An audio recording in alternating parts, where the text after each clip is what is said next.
ka informacione që brenda vetë Serbisë, sidomos në Vojvodinë dhe në Novi Pazar, ka zhvillime për çështjet të drejtave të komuniteteve të cilat nuk zbatohen dhe ndoshta komunitetet atje do të kërkojnë të drejtat e tyre përmes rrugëve tjera. Pra, në Vojvodinë, siç po më thoni pak më lart, është një paralajmërim që nga aty mund nis shpërthimi? Ka zhvillime konkrete në Vojvodinë, madje me sa kam informacione ditën e sotme është mbajtur një takim mjaft i rëndësishëm i komunitetit atje, i cili në vazhdimsi ka kërkuar të drejta të veçanta, apo mund të themi të avancuar për komunitetin e tyre në atë pjesë, duke filluar nga ndarja e drejtë e taksave,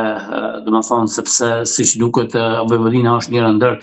zonat më të rëndësishme të ekonomisë në Serbi, por që është jo e përfaqësuar mjaftueshëm apo në mënyrën e duhur sa i përket shpërndarjes së taksave, pastaj çështjet të drejta të komunitetit i cili kuptohet që nuk është komunitet serb dhe që ka pas në vazhdimsi shpresa se Serbia do të veprojë drejt vlerave europiane dhe jo kundërta, dhe pashtu kemi zhvillime edhe në Novi Pazar që realisht mund të konsiderohen si ndërlidhje të këtyre aktiviteteve të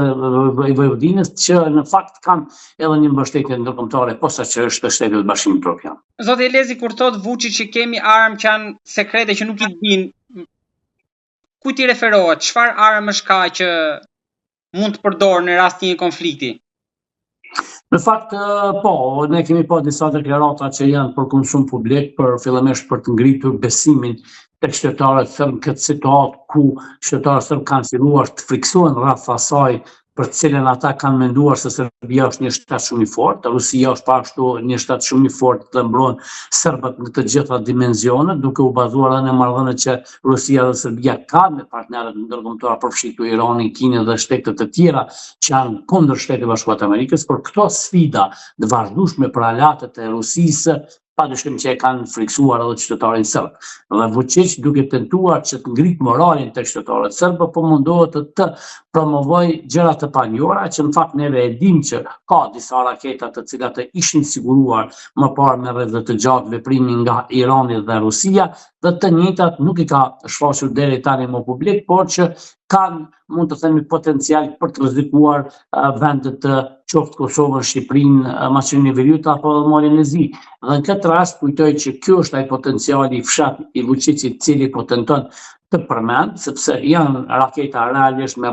rrezet mesme të veprimit që posedojnë edhe peshë specifike dhe angazhim konkret. Pra, këto raketa mund vinë Kosovë, Shqipëri, Maqedoni, me pakta. Padyshim që mund të fluturojnë dhe mund të përshkojnë këto territore pa ndonjë problem në kuptimin teknik, dhe ka marrë parasysh faktin që vendet që përmendëm nuk kanë, mund të themi, radar që ndalojnë këto zhvillime, dhe këto ndoshta është ajo pjesa ku duke kërcënuar sigurinë e vendeve të tjera përreth njëkohësisht mundohet që të ketë, mund të thënë, në lupën e faktorit tjetër ndërkombëtar që janë Shteti i Bashkuar të Amerikës dhe Bashkimi Evropian për të qenë palë e rëndësishme në kërkesat eventuale që vijnë nga Bashkimi Evropian dhe Shteti i Bashkuar të Amerikës për mos cenimin e sigurisë nga dyshimi ballkanik. Ne i kuptojmë këto veprime të Vučićit, por jemi të bindur që kjo që ka ndodhur sot në Iran do ta bëjë të mendojë mirë të njëjtin, sepse pasojat do të jenë serioze dhe të bë dyshit që ishte sot në Teheran mund vi sërish Kosovë sigurisht në vitin 1999. Pra, për ta mbyllur me këtë, po shkoj tek postimi i Trumpit pak ditë më parë që në moment që flisë për lindjen e mesme përmendi edhe Kosovën. I bie që nuk e ka përmend Shkarazi sepse i ka dhënë një sinjal qartë edhe Serbisë në këtë rast, sepse satelitit krahu i kput i Iranit, Rusia ka problemet e veta si iku Irani, iku dhe Siria, plus me Ukrainën, edhe është momenti ndoshta po ta shikojmë një këndvështrim tjetër më i pafavorshëm i Serbisë. Kështu që paralajmërimi ishte i qartë i Trumpit, po ta marrim në këtë këndvështrim. Në fakt,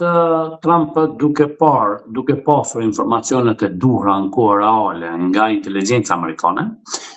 dhe zhvillimet brenda Serbisë në aspektin e organizimit të sigurisë nga dyshimi ballkanik përfshirë Kosovën, i ka bërë mesazh të qartë para se të ndodhë ajo që ndodhi në Iran, me të njëjtin mesazh që mund ndodhë në Serbi. Të jeni të sigurt se ndërlidhja e deklaratës së presidentit të Shtetit Bashkuar të Amerikës me zhvillimet në lindjen e mesme, përkatësisht në Iran dhe bombardimi ditëve të sotme,